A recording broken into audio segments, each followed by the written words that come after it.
Hey, I'm Robert, and if you are a software engineer, hear me out. Being comfortable in a 9 to 5 job is a very dangerous place to be in right now. And in this video, I want to share with you what I'm changing from my own career path and where I'm putting the focus to not be replaceable in the next 5 or 10 years. Let me tell you something. If you are a software engineer, for you the question is no longer how should I do my job better in order to get a rise, to get a promotion, or what company should I apply next in order to jump and get better income. No, the question that should concern you is what should I do right now to still have a job in the next 5 or 10 years? This question is my really challenge day to day, and that's why I started this channel, to show you how I'm shifting my career from coder to entrepreneur, but in a very transparent and authentic way. This isn't another how I quit my job and I'm making 10k per month with an AI app that I built in my sleep. No, YouTube and big channels are full of those fairy tales, and really here I just want to be authentic. So this is me, an Android developer with more than 5 years of experience. I still have my current 9 to 5 job, but I have that deep feeling inside that it's time for a change and not just to code for someone else's dreams or vision. So here is the deal that I want to make with you. I will be documenting my absolute entire journey of shifting my career and building my own startup from absolutely scratch. So no overnight success, no Lambos, no fluff, just me showing real work and real mistakes. There will be tons of mistakes and this will be a lot of fun and yeah, basically every lesson along the way. My hope is that you find a piece of yourself here and it clicks with your current situation, with your current journey. And maybe, just maybe, this could give you the confidence or push that you have been waiting to take action. So I don't know, I really encourage you to start this journey with me. Let's be real. On the one hand, we are in the most exciting era of technological creation in the human history. Pretty much every week we have new AI tools. But on the other hand, we have this silent and creepy uncertainty that many of us software engineers are starting to feel.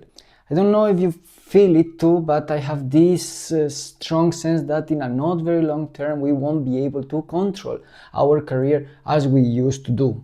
The game has changed. Working hard for your company in order to get a promotion or jumping from one company to another to get better income is not enough anymore. It's not all about AI, or at least for now is what I want to think, but what is clear is that the hiring market is changing. Big companies are hiring abroad to cut costs, and in 2023, just by jumping from one company to another inside the same role, got you 7.3% of rise. But right now in 2025, this dropped to 4.2%. So fundamentally speaking, what this means for you is that companies are not fighting over your skills as they used to do, and the value of your knowledge also got smaller. And as a consequence, you have less power of negotiation. So basically we can stop thinking about big salary jumps. So what can you actually do in order to distinguish yourself from the rest of the developers, particularly if you are not from the AI background, like in my case? And that's what I've tried to figuring out this year, and I want to share it with you. I found two clear paths. The first one, if your plan is to remain within a company for a long term, it is essential, or at least is what I think, that you have to get better at core software skills, like for example, algorithm, data structures, and very important, level up your AI skills. But not just knowing how to use tools like ChatGPT, Copilot, but really understanding what is going on under the hood. Because the truth is that those engineers who will know what is happening behind the scenes will be able to diagnose problems, to improve integration and create better custom solutions. This, along with machine learning operation and DevOps, are very powerful and rare skills to have nowadays, which in the end will make you irreplaceable and also will give you a very nice advantage for the second path in case you want to set up your business. And in these regards, I really believe that more software engineers need to realize that the real opportunity here, or let's say the real money, is not just by creating the next crazy AI agent that does whatever, No, in a real world, people are skeptical and aren't aware about those crazy AI solutions. So fundamentally speaking, what I'm trying to say is that there are problems to solve for us as a software engineers before even we start to create those AI solutions for customers or for our own startup. And this problem is to educate the masses, those regular people like small business owners, by making them understand that the AI is the future, and by adopting the solution that you've created for them is the way to compete in the future market. Let me give you an example. Picture two worlds. In one world we have AI that is getting faster and smarter pretty much every day. And in the other world we have Sarah, who is a owner of a small coffee shop. She's worried about raising costs, employee scheduling, and whether her new flyer marketing is working or not. So she's not thinking about AI. Basically, she's trying to survive. And trust me, I see this every day with my parents. They run a small grocery shop and they are not thinking about AI.